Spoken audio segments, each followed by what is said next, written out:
मेरे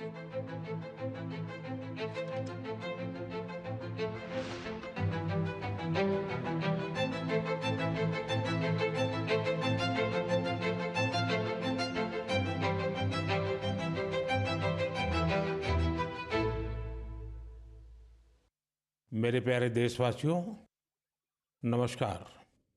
आज जब मैं आपसे मन की बात कर रहा हूं, तो मन में गहरी पीड़ा है। 22 अप्रैल को पहलगाम में हुई आतंकी वारदात ने देश के हर नागरिक को दुख पहुंचाया है। पीड़ित परिवारों के प्रति हर भारतीय के मन में गहरी संवेदना है। भले वो किसी भी राज्य का हो, वो कोई भी भाषा बोलता हो, लेकिन वो उन लोगों के दर्द को महसूस कर रहा है जिन्होंने इस हमले में अपने परिजनों को खोया है। मुझे एहसास है, हर भारतीय का खून आतंकी हमले की तस्वीरों को देखकर खौल रहा है। पहलगाम में हुआ ये हमला आतंक के सरपरस्तों की हताशा को दिखाता है, उनकी कायरता को दिखाता है। ऐसे समय में जब कश्मीर में शांति लौट रही थी, स्कूल कॉलेजों में एक वाइब्रेंसी थी, निर्माण कार्यों में अभूतपूर्व गति आई थी, लोकतंत्र मजबूत हो रहा था, पर्यटकों की संख्या में रिकॉर्ड बढ़ोतरी हो रही थी, लोगों की कमाई बढ़ रही थी, युवाओं के लिए नए अवसर तैयार हो रहे थे, देश के दुश्मनों को, जम्मू कश्मीर के दुश्मनों को ये रास नहीं आया। आतंकी और आतंक के आका चाहते हैं कश्मीर फिर से तबाह हो जाए, और इसलिए इतनी बड़ी साजिश को अंजाम दिया।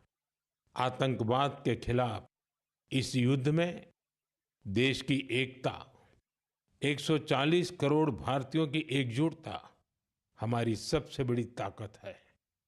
यही एकता आतंकवाद के खिलाफ हमारी निर्णायक लड़ाई का आधार है।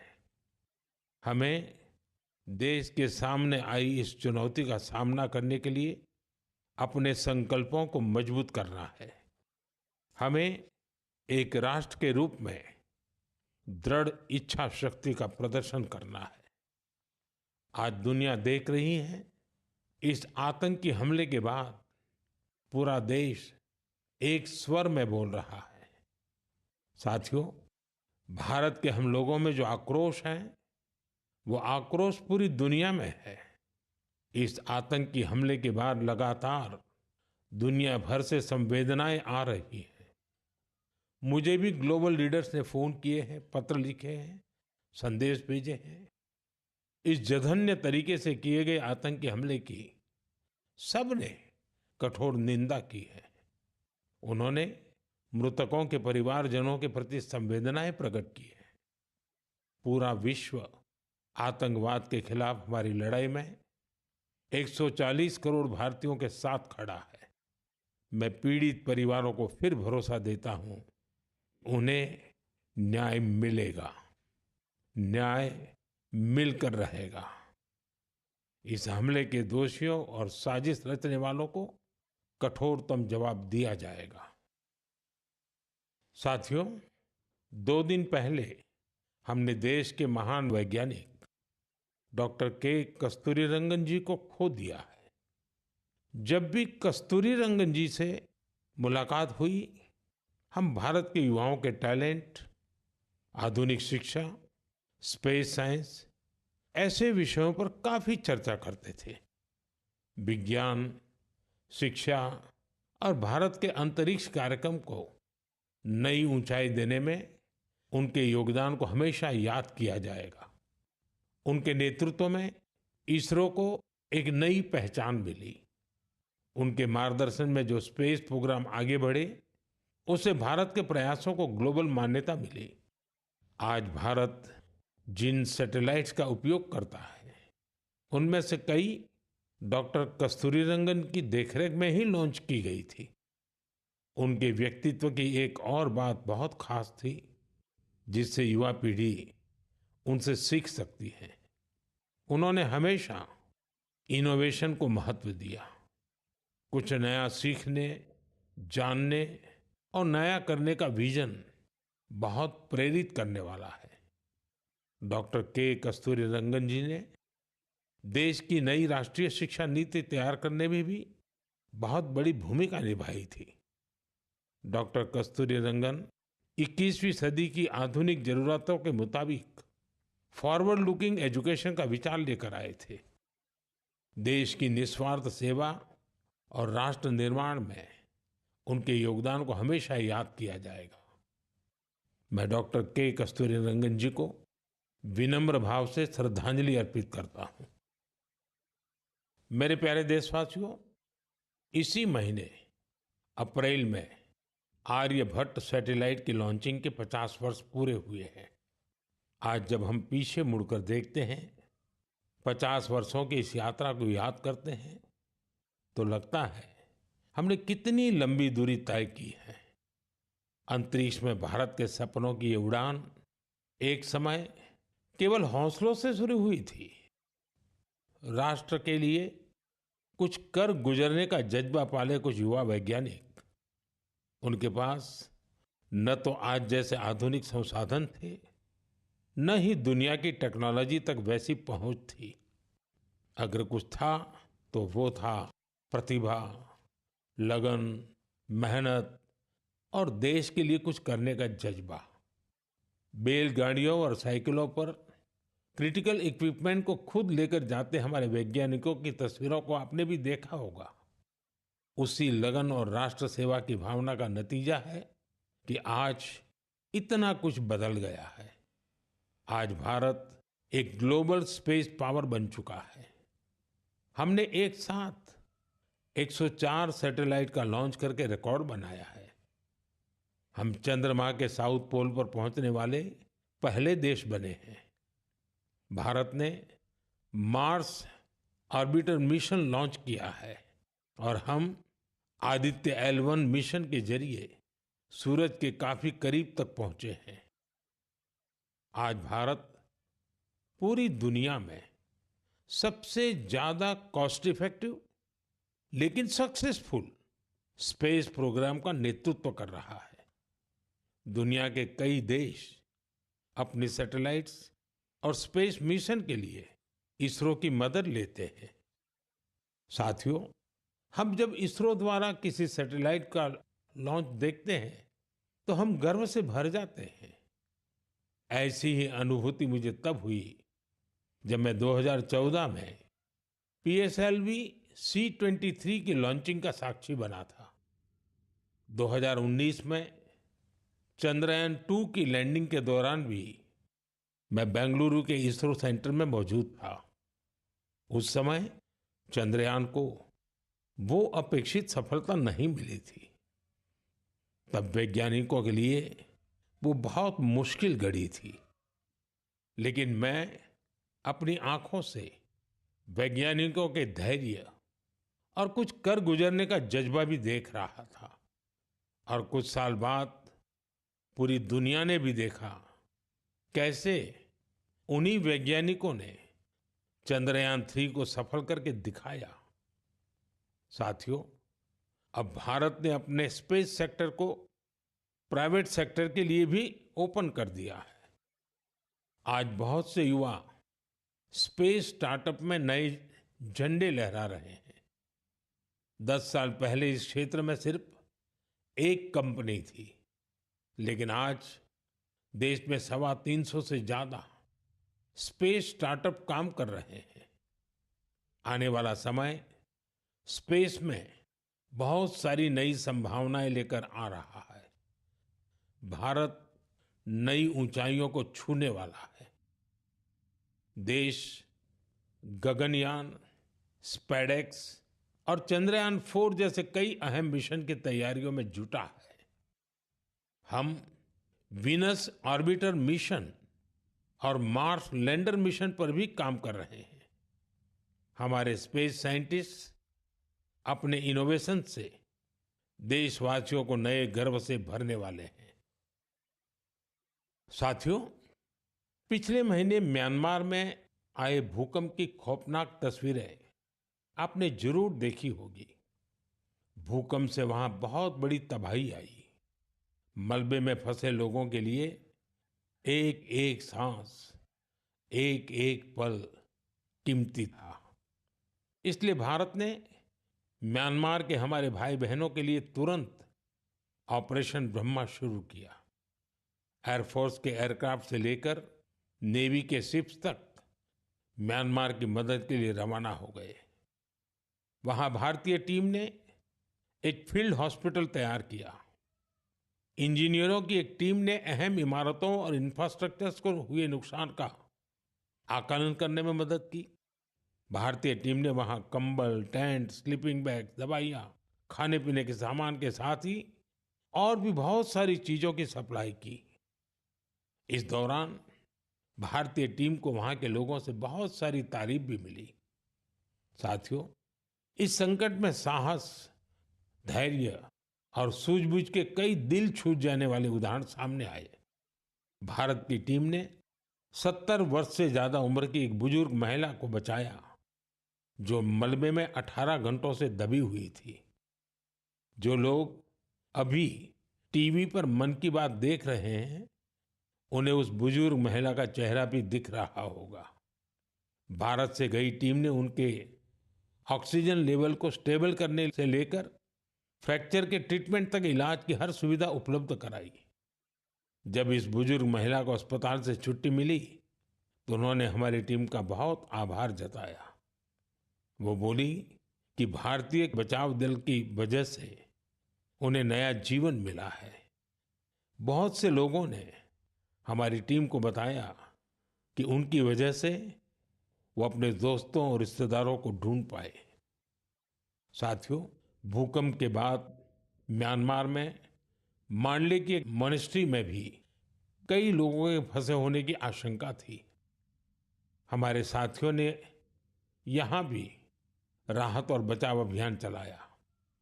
इसकी वजह से उन्हें बौद्ध भिक्षुओं का ढेर सारा आशीर्वाद मिला।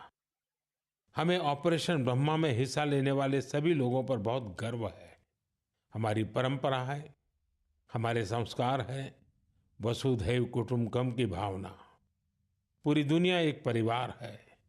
संकट के समय विश्व मित्र के रूप में भारत की तत्परता और मानवता के लिए भारत की प्रतिबद्धता हमारी पहचान बन रही है। साथियों, मुझे अफ्रीका के इथियोपिया में प्रवासी भारतीयों के एक अभिनव प्रयास का पता चला है। इथियोपिया में रहने वाले भारतीयों ने ऐसे बच्चों को इलाज के लिए भारत भेजने की पहल की है जो जन्म से ही हृदय की बीमारी से पीड़ित हैं। ऐसे बहुत से बच्चों की भारतीय परिवारों द्वारा आर्थिक मदद भी की जा रही है।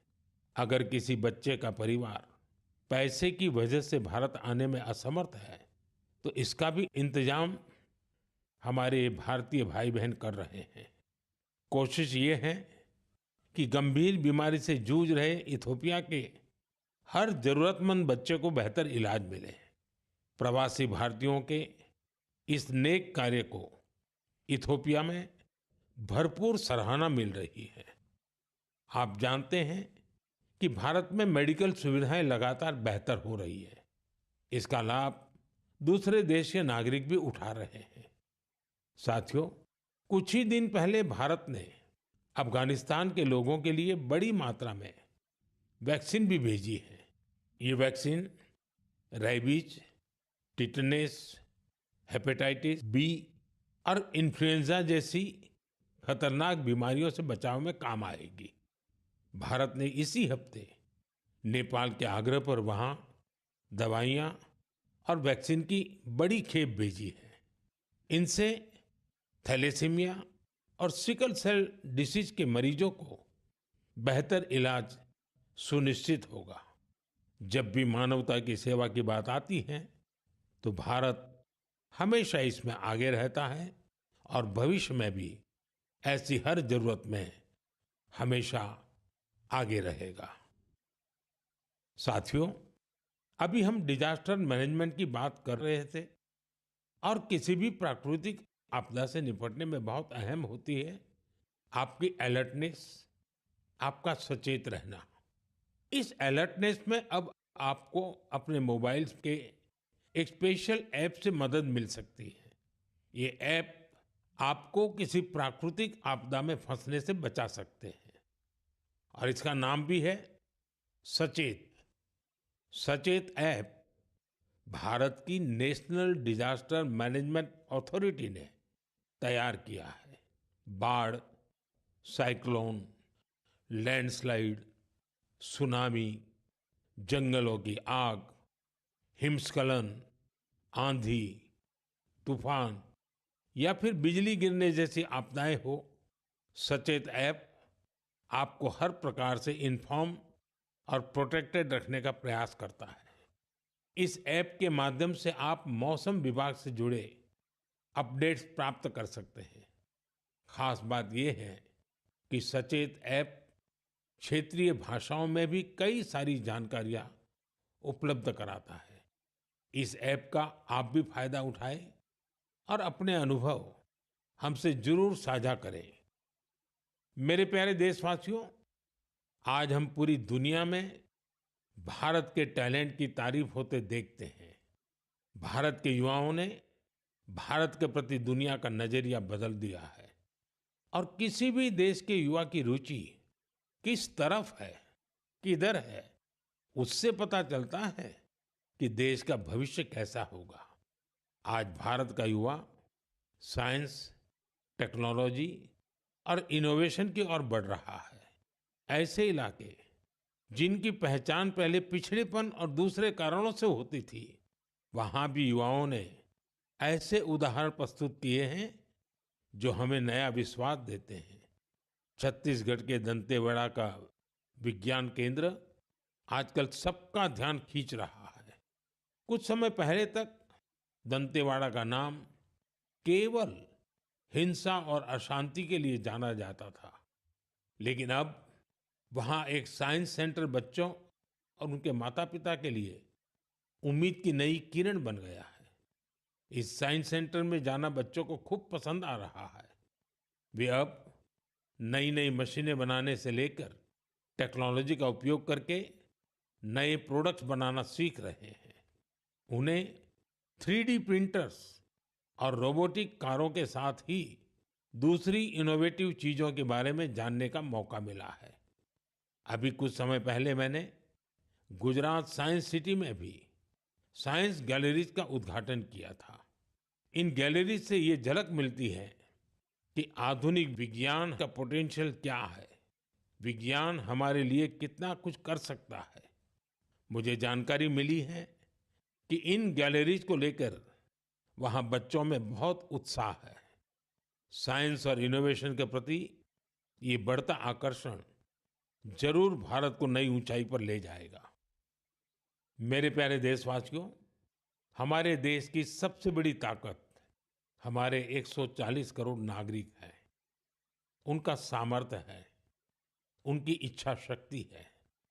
और जब करोड़ों लोग एक साथ किसी अभियान से जुड़ जाते हैं तो उसका प्रभाव बहुत बड़ा होता है। इसका एक उदाहरण है एक पेड़ मां के नाम। ये अभियान उस मां के नाम है जिसने हमें जन्म दिया और ये उस धरती मां के लिए भी है जो हमें अपनी गोद में धारण किए रहती है। साथियों, 5 जून को विश्व पर्यावरण दिवस पर इस अभियान के 1 साल पूरे हो रहे हैं। इस 1 साल में इस अभियान के तहत देश भर में मां के नाम पर 140 करोड़ से ज्यादा पेड़ लगाए गए हैं। भारत की इस पहल को देखते हुए देश के बाहर भी लोगों ने अपनी मां के नाम पर पेड़ लगाए हैं। आप भी इस अभियान का हिस्सा बने ताकि 1 साल पूरा होने पर अपनी भागीदारी पर आप गर्व कर सकें।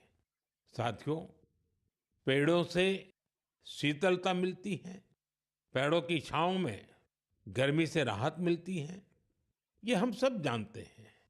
लेकिन बीते दिनों मैंने इसी से जुड़ी एक और ऐसी खबर देखी जिसने मेरा ध्यान खींचा।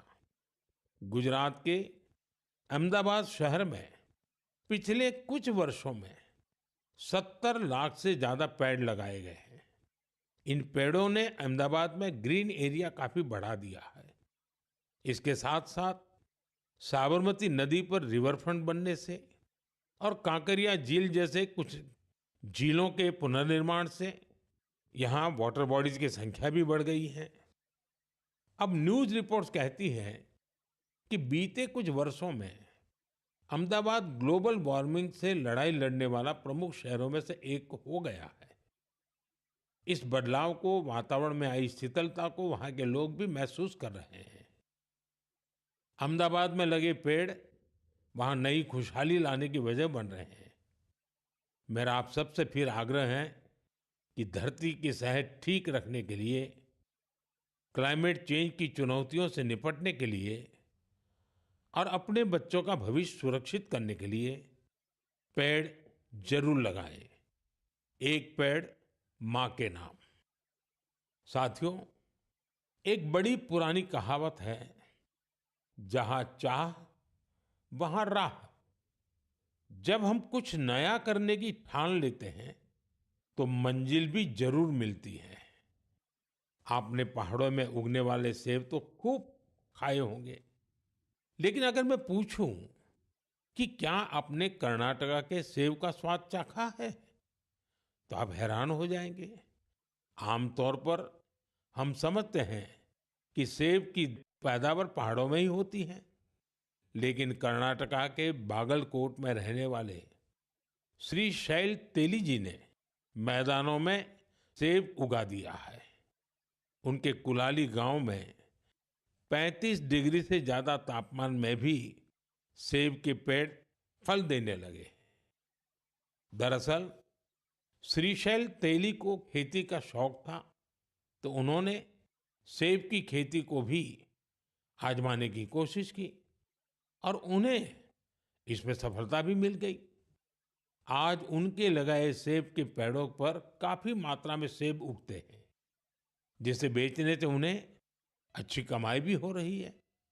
साथियों, अब जब सेबों की चर्चा हो रही है, तो आपने किन्नौरी सेब का नाम जरूर सुना होगा।